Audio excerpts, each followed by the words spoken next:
നമസ്കാരം. ഞാൻ ബിന്ദു ബാബുരാജൻ. ഏവർക്കും ശുഭദിനം ആശംസിക്കുന്നു.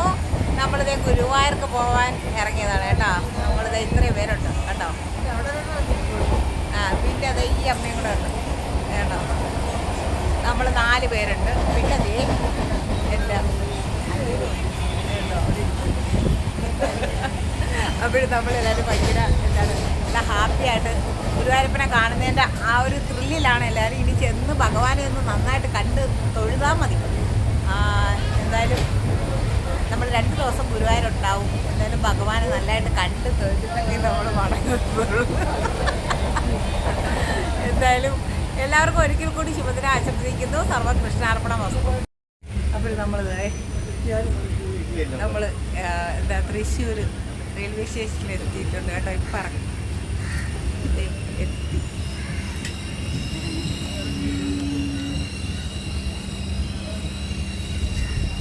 ഈ കൂടെ വരുന്നവരെല്ലാം പരിപാടിയാൻ വരുന്നുണ്ട് കണ്ടോ.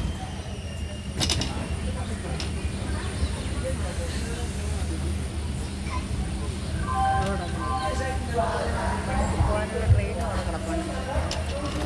നമ്മളെല്ലാവരും റെഡിയായി നിൽക്കുകയാണ് കണ്ടോ.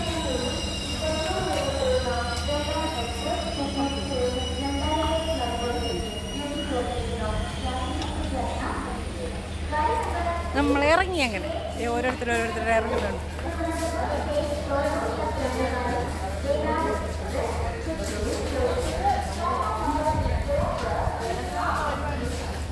വാങ്ങണ്ട് എല്ലാവരും ഉണ്ടോ എണ്ണം നോക്കണ്ട കേട്ടോ. അങ്ങനെ നമ്മൾ ഗുരുവായൂർ എത്തിയിട്ടോ.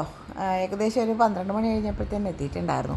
എന്തായാലും ഉച്ചപൂജയൊക്കെ നന്നായിട്ട് കണ്ടു തൊഴാനായിട്ട് സാധിച്ചു. ഭഗവാന്റെ ഒരു അനുഗ്രഹം അത്രേ എനിക്ക് പറയാനുള്ളൂ അതിനെക്കുറിച്ച്. കാരണം നല്ല തിരക്കുണ്ടായിരുന്നു. എങ്കിലും നല്ലതായിട്ട് ദർശന ഭാഗ്യമൊക്കെ കിട്ടി. നമ്മളത് കഴിഞ്ഞിട്ട് എനിക്കിവിടെ അടുത്തൊരു ഷോപ്പിൽ വരേണ്ട ആവശ്യമുണ്ടായിരുന്നു. ഞാനങ്ങനെ ഇങ്ങോട്ട് വന്നു. ഇവിടെ വന്നിട്ട് അയ്യപ്പൻ്റെ വിഗ്രഹം മേടിക്കാനുണ്ടായിരുന്നു. അനിയത്തിയുടെ ഹസ്ബൻഡിന് ഒരു വിഗ്രഹം വേണം എന്ന് പറഞ്ഞിട്ട് നമ്മളെ കൂടെ വന്നിട്ടുണ്ടായിരുന്നു.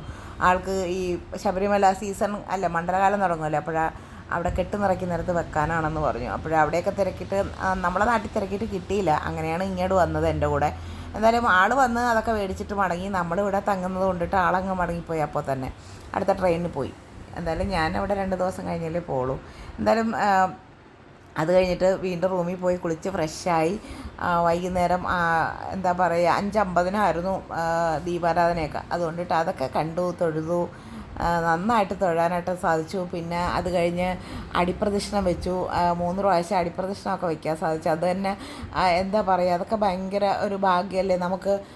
വന്ന ഒരു വഴിപാടുകളൊക്കെ നേർച്ചയോ കാര്യങ്ങളോ ഒന്നുമല്ല. വരുമ്പം ഞാൻ എല്ലാ ഇങ്ങനെ 2 ദിവസമൊക്കെ അവിടെ നിൽക്കുന്ന സമയത്ത് അധികം തിരക്കില്ലാത്ത സമയങ്ങളാണെങ്കിൽ അടിപ്രദക്ഷിണം വയ്ക്കാൻ നല്ല എളുപ്പമാണ്. അല്ലെങ്കിൽ നല്ല തിരക്കാണ് വെച്ചാൽ പറ്റില്ലെങ്കിലും സാമാന്യം നല്ല തിരക്കുണ്ടായിരുന്നു. ഇപ്പം ഗുരുവായൂർ അമ്പലത്തിൽ തിരക്കൊഴിഞ്ഞൊരു സമയം ഉണ്ടാവില്ല എന്നാണ് എനിക്ക് മനസ്സിലാക്കാൻ കഴിഞ്ഞത്. കാരണം എന്ന് വെച്ചാൽ ഞാനിപ്പോൾ എത്രയോ വർഷമായിട്ട് വരുന്നത് അവിടുത്തെ തിരക്ക് പല രീതിയിലും ഞാൻ കണ്ടിട്ടുണ്ട്. പക്ഷേ ഇപ്പം കുറച്ചധികമാണ് തിരക്ക്. എങ്കിലും ഒക്കെ കണ്ടു തൊഴുതു. പിറ്റേന്ന് രാവിലെ ആണെങ്കിലും നന്നായിട്ട് ഭഗവാന്റെ ദർശനമൊക്കെ കണ്ടു തൊഴുതു മടങ്ങാനായിട്ടൊക്കെ സാധിച്ചു. എനിക്ക് ഭയങ്കര സന്തോഷം തോന്നി. മനസ്സൊന്ന് റീഫ്രഷ് ആവുന്നത് ഗുരുവായൂർ വരുമ്പോഴാണ് കേട്ടോ. അപ്പോൾ വീഡിയോ എല്ലാവർക്കും ഇഷ്ടമായി എന്ന് കരുതുന്നു. സർവം കൃഷ്ണാർപ്പണം.